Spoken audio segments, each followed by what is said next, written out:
It was supposed to be a reunion. One last trip before life pulled us in different directions. 5 of us packed into 2 cars. Me, Tyler, Megan, Chris, and Jonah. We'd been best friends since high school, but after college and jobs, we hadn't all been together in years. Megan found this remote campground way up north, deep in a stretch of forest nobody seemed to talk about. Perfect, we thought.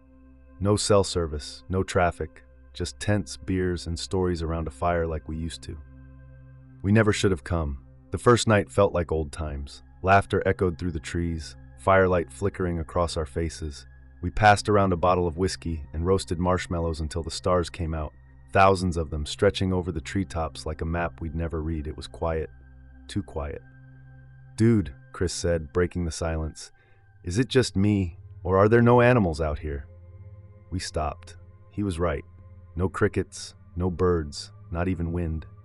Just the pop of the firewood and the occasional crack of a distant branch. "Maybe the forest just sleeps early," Tyler joked. We laughed. But I remember how Megan looked up at the trees, her face pale, her smile gone, like she heard something we didn't. The first to vanish was Jonah. It was sometime past midnight. We were all in our tents, drifting in and out of sleep when I heard it, a scream. Not long, just one sharp, cut-off yell. We all scrambled out of our tents, flashlights bouncing through the dark. "Jonah," I called, my voice catching in my throat. His tent was empty, sleeping bag zipped open, boots still by the flap, gone. We searched until sunrise. The forest felt different in daylight, still too quiet. Megan found something down by the stream, just a few footprints, barefoot, going into the water, none coming out. Tyler thought it was a prank. "He's messing with us. Classic Jonah." Chris wasn't convinced. Neither was I. Megan didn't say a word the whole morning. By nightfall, we were shaken, but trying to pretend everything was fine. We kept the fire bigger this time. Stayed close. No one slept. Around 3 a.m., Megan pointed toward the tree line. "There," she whispered. "Did you see that?" I turned. A figure, pale, slender, barely visible between the trees, just watching. Then it was gone. Chris vanished next. We were packing up to leave. Everyone had agreed. This wasn't worth it anymore. We'd find Jonah on the way out or call for help when we had signal. Chris walked 30 feet into the woods to relieve himself. He never came back. We called for him, screamed his name until our voices went hoarse. Eventually we found his flashlight, still on, still warm, sitting neatly on a mossy rock like someone had placed it there deliberately. Next to it, a set of handprints in the dirt. Small, too small for Chris, too long, fingers stretched unnaturally far and deep. As if something pulled itself out of the earth. We didn't speak much after that, just kept walking, fast, didn't rest, didn't stop. Tyler had the map, or he said he did, but the trail kept looping back. Trees we passed hours ago were still there. That night we didn't bother with tents. We sat in a circle, backs to each other, flashlights aimed out into the dark. One by one the batteries died, and then I heard it.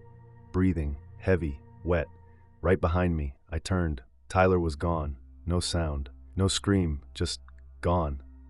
Megan and I ran. We didn't speak, just ran. I don't know how long. My legs burned, my lungs ached.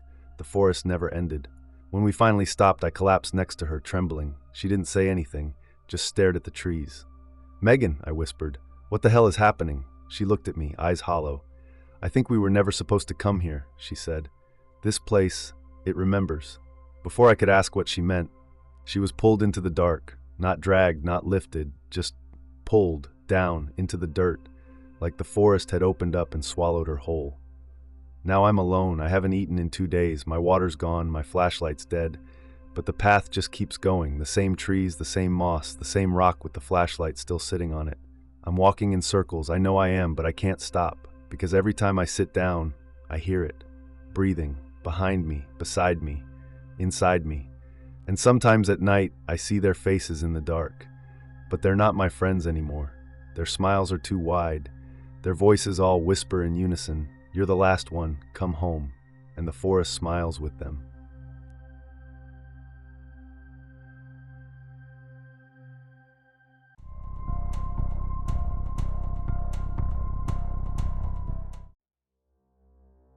I went camping alone because I needed to disappear for a while. Not forever, just long enough to remember what silence sounded like, what it felt like to breathe clean air again. The city had been chewing me up. my job, my bills, the endless hum of traffic and phone screens. So I packed light, a tent, a water filter, cans of food, and I drove 5 hours out to the deepest patch of forest I could find on the map, a place no one talked about, a place even the locals didn't have much to say about. There were no trail markers, no guided routes, just a quiet stretch of old pine trees and earth. Exactly what I wanted. The first day was perfect. The air was sharp and clean. Birds called lazily from the treetops. The leaves whispered in a rhythm that felt ancient. I hiked until my legs burned, then pitched my tent by a crooked stream that ran black and cold. I slept like a rock that night. It was the last time I felt peace. The next morning I packed up and headed deeper in. No compass, just instinct. I wasn't trying to get anywhere specific. I just wanted to wander. The forest was denser here, the light dimmer even in the middle of the day. My GPS had long since lost signal. I didn't care, until the stream reappeared. At first I thought it was a different one. There were probably dozens like it, but then I noticed the way it curved like a question mark. The jagged rock jutting from the center. It was the same stream. I shook it off. I must have doubled back. It happens. I made a sharp turn east and walked another hour, maybe more. When I found the stream again, my throat went dry. This time there were footprints in the mud. Mine. The forest was different after that, quieter. No birds, no breeze. The trees pressed in like they were listening, watching. I turned back the way I came, or thought I did, but the path didn't look the same. The ground seemed darker. The air was colder. When night came, it fell fast, like someone hit a switch. I pitched my tent in a panic, didn't eat, barely slept. I kept hearing branches snapping just outside the fabric. Soft footsteps, not animals, footsteps. And once, just once, I heard a voice, whispering my name. The next morning I ran, no direction, just away. I walked for hours, days. Time became a blur of gray light and cold fog. I should have found a road, a creek, something. But every direction led me back, to the stream, to the footprints, to myself. I began leaving signs behind, marks on trees, stacked stones, even carving X's into the bark. They always disappeared, or worse, changed. One tree I marked with an X reappeared 2 days later.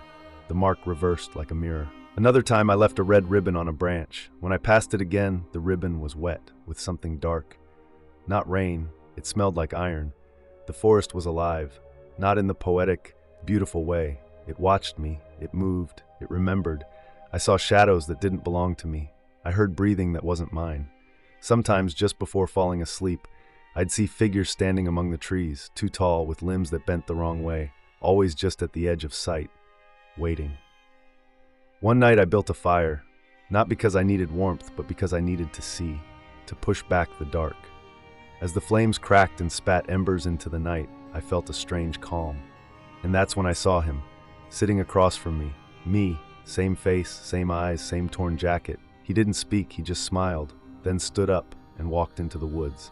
I didn't follow, I couldn't move. That was 4 days ago, or 10, I don't know anymore. I'm still walking, still circling. The stream is always nearby now, and I've stopped seeing my own footprints because they're not mine anymore. They're bigger now, deeper, and they walk beside me. Last night, I reached a clearing. There was a tent already set up, familiar, identical to mine. Inside, I found a notebook, my notebook, but the pages were full, pages I never wrote.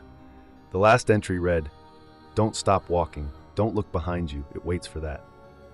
I heard a branch snap behind me. I turned around. I woke up this morning in the same clearing, the tent gone, the notebook burned, but the footsteps remain, always one step behind, and the stream is ahead of me again. It always is. If anyone ever finds this, don't go into these woods. They don't let you leave. They make another version of you, and if you stay too long, you forget which one you are.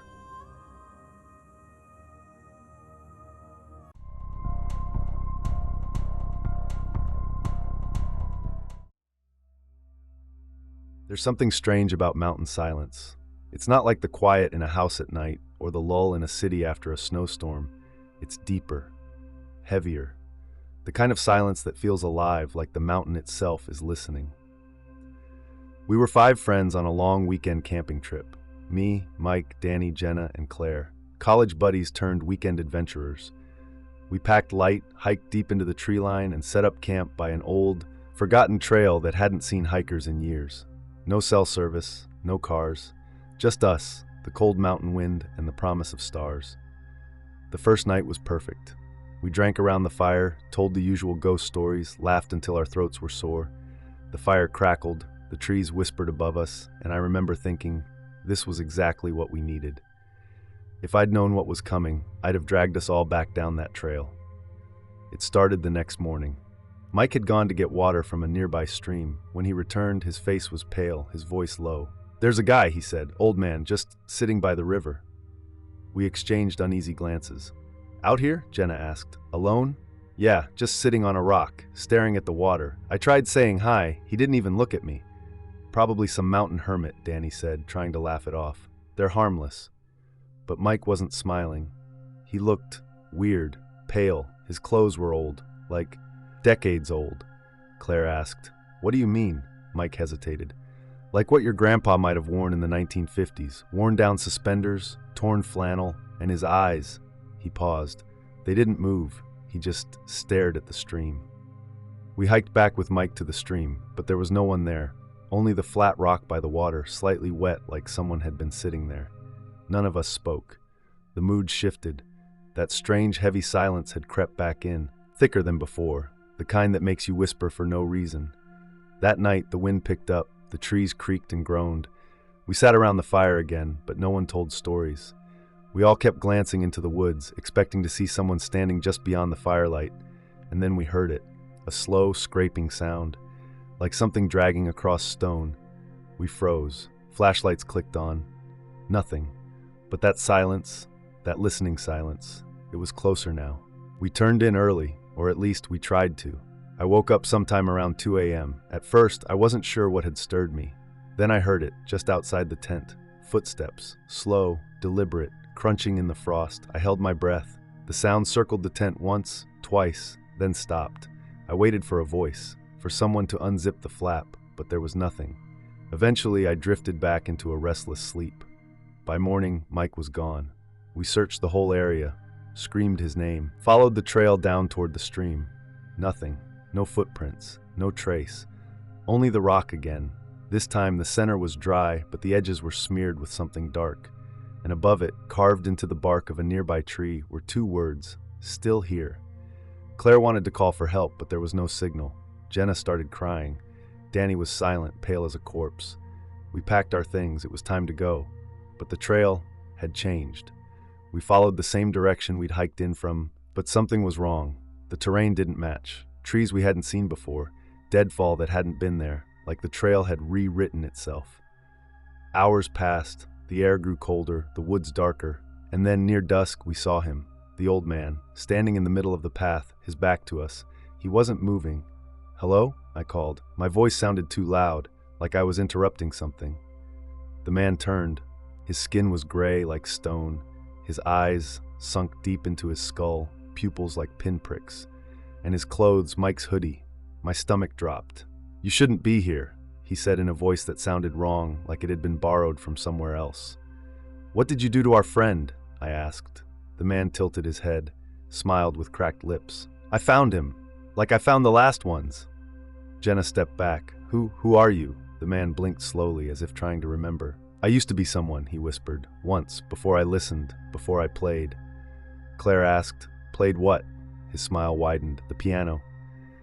Behind him, through the trees, we saw something. An old cabin, half collapsed, nearly buried by vines and snow.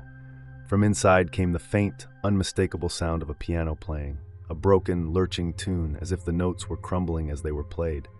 The old man stepped aside. "They're waiting," he said, and vanished. He simply wasn't there anymore. We ran, but somehow every direction brought us back to that cabin. The piano grew louder, closer. By the time night fell, we were standing at the door. None of us spoke. Danny opened it. Inside, the cabin was pitch black, except for the pale glow surrounding the piano in the center. The keys moved on their own, each note a whisper, a cry, a command. Mike was sitting at the bench. His face was blank, his hands limp at his sides. He wasn't breathing. We screamed his name. He didn't move. Then the piano stopped. The silence was absolute. Until, behind us, the door slammed shut, and a voice whispered right next to my ear, "Play your turn." The last thing I saw before the darkness swallowed us whole was the old man. now seated at the piano again, smiling and humming the same song that played in my dreams every night since. The mountains never let us leave, they just change us, one note at a time.